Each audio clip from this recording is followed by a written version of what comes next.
सर्वप्रथम रंजन बाबू के हमने का स्वागत करब जाबो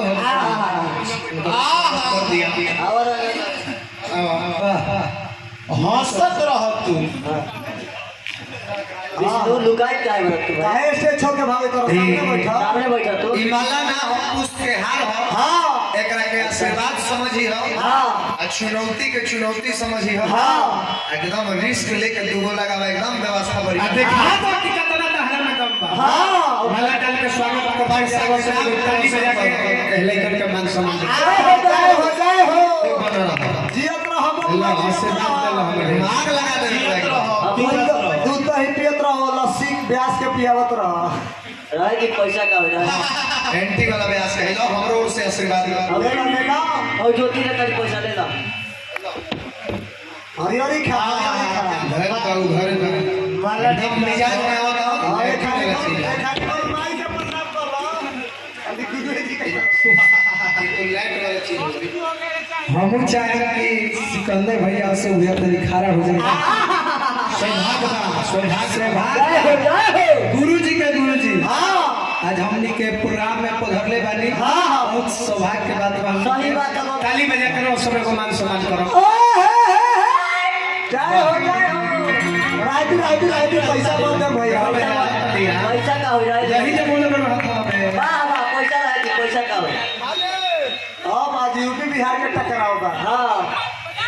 दीदी लगी हम पीछे अस्से बैठा था रहे की ना ले ला हरिहरी खा और क्या करना का बड़ा हां होने गुरु राज भगो जवाब के जवाब दो राजी भोग दो वाह हेलो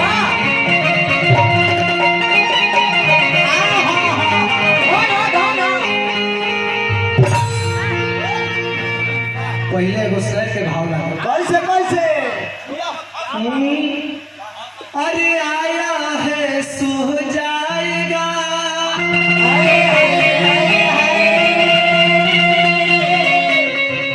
राजा रंग फकीर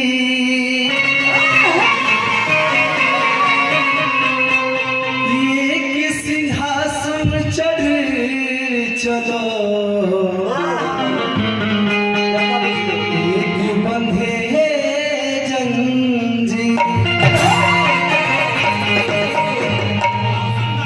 विष्णु जी रोना हमरा से जवाब मांगता हां जवाब मांगा कर लेकिन राव का जवाब दे पहले ही बताए आए खाली मुखरा का जवाब बोलो रोवा लवंडाई के जवाब हम दी आए हम मोबाइल के जवाब लेबो तू गावत कम बेसी बार बाकी लवंडाई ज्यादा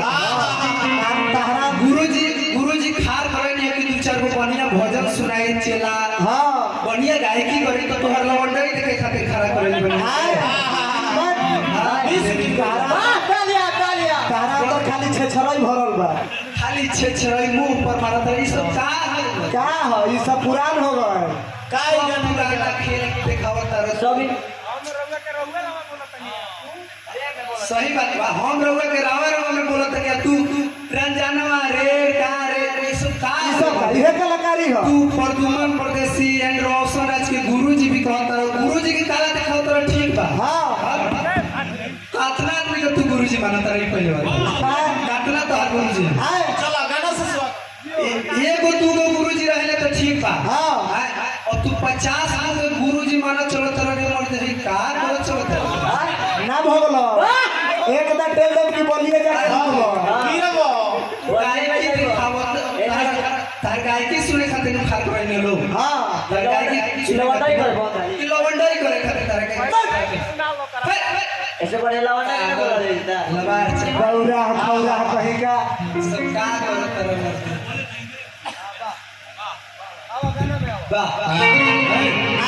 एगो ब्यास जब जवाब देता रहे तो दूसरा का ब्यास ना बोली सुनो बात के हां एक बाद खड़ा हुए तो यो ब्यास हां ना तो मुंह में छहला दिया ई एक और बात सब ब्यास के काट देखा होता सब ब्यास के गुरु जी के देखा गुरु ठीक बा ताहरा लगे का बा ताहर का तू अपन देखा है तू दूसरे के देखा के मालिक नहीं चाहता हां तू अपन उहे आदमी नाम कमाला मार्केट में उहे आदमी का नाम कमाला जे आपन लिख लगा के चलो। हाँ दूसरा के लिख पर चलबो तो मार्केट में ना आई बबुआ। हाँ ना तो बिना तेल के छाला थी पहले बार अभी तारा हम अभी एगो शब्द कुछ बोलनी ना कुछ गौली। हाँ। वही पर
देखो खूब आशीर्वाद आई है।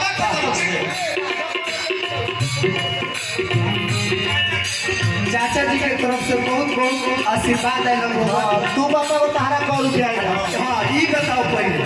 तारा का है रुपया के नाम में घंटा है। रुका जी कहीं लवंडाई पर पैसा होता है। आए लवंडाई पर आए ये मर्दे कलाकारी देखै तो गायकी देखै तो हाँ। लवंडा ये सब का है। अब वो अपना दूसरा के देखो अब वो दूसरा ब्यास का तो नहीं हाँ उनके बात तेरी तेज तू अपन देखो आप कुछ दिखाई तो देखो बात सफा पैट हो गई ब्यास आए यही से कहते ये कहते हैं कि हम बलिया से आए ना भगला ना भगला अरे के बलिया से छापरा का करे बरई पे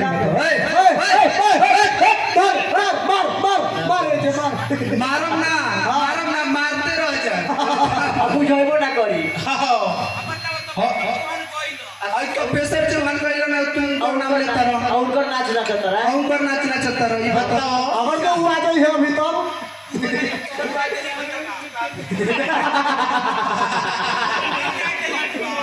तारो जाइए पहले बताओ जय बा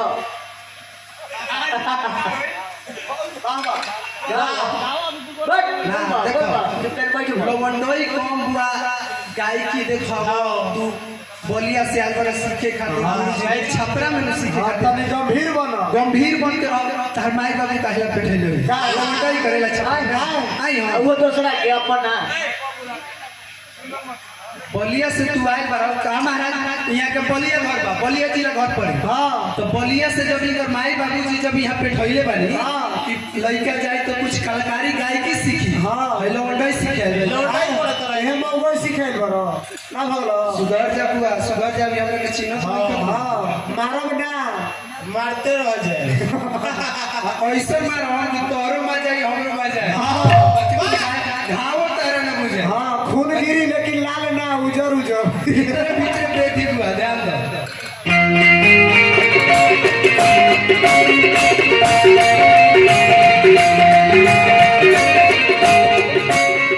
औरो हतिया तो हतिया बुआ जिए लगी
देखो जौन बोलत तारो नाचो तारो ठीक बा नाचो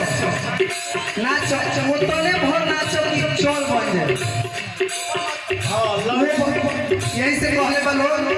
वो भर पर्वत तो गोबर हो बहुत बड़ा सीनियर वो भर को दे तारो पहलो मंडक माथा खराब हो गइल कते दिया तो तू गाय कियो चल पहले तो स्वर में ना तू हो बे सूरज आओ मुंह बजा के मारा तरफ मुंह पर आके मारत तरफ अभी हम तारे कुछ बोलनी ना के मुंह पर अच्छा तू मुंह पर मारत रह हम तारा पीछे मारे लगी तो लड़का लड़का खराब नहीं कर सको लड़का खराब नहीं कर सको बताओ होश में बेटा होश में बोला मत भाई आज ज्योति जी बारी ज्योति जी हर कलाकार में कोरस ना कर हर कलाकार तोरा में कहां नहीं करते जेकरा में कुछ क्वालिटी होला गायकी में क्वालिटी लवंडा में कोरस करस लवंडा में कोरस लंदन में कौन कोरस होला बहुत बड़ा सीनियर कूदा तरफ बोल भाई बैठक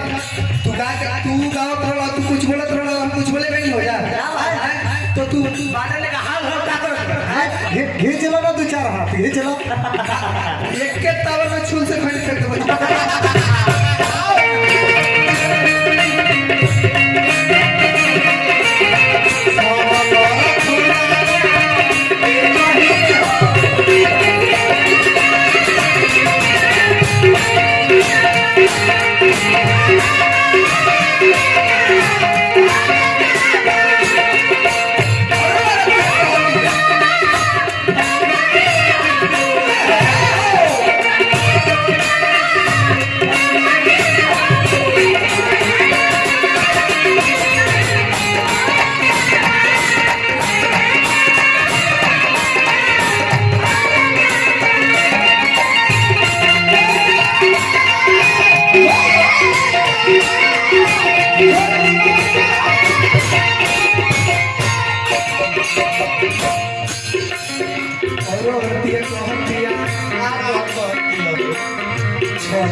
अरे तुहरे पर सिकंदर बासी गाना तुहरे पर तू मन बासी गाना देख बुआ तू जम गायकी जम पहले रहले हते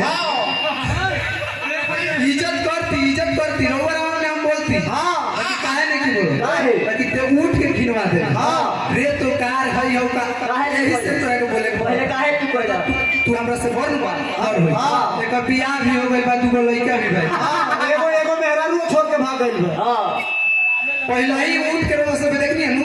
रोज सब देखनी नु कि ए, बोल बा। जानवा होई हो करे हो तोरा गायकी के दिलूर ना हो मुंह पर आके मारता ई व्यास के मतलब है महाराज आए, बस। व्यास गुरुजी खार करले बनी है एकरा के कि कुछ चेला उठी तो कुछ गायकी दिखाई कुछ भजन गाई कुछ निर्गुण गाई बाकी या कलो मंडल शुरू कर देलक आए, ये चला के मतलब है रे गुरुजी के सामने ये सब करबे मंडल करबे आई हम मारब के मार के घर फाड़। और देख भाई छापरा के मेन था हाँ, चौगुन से कैसे उठाते हैं ध्यान दो। अरे दिल के जहादाबा अरे जोरी हरे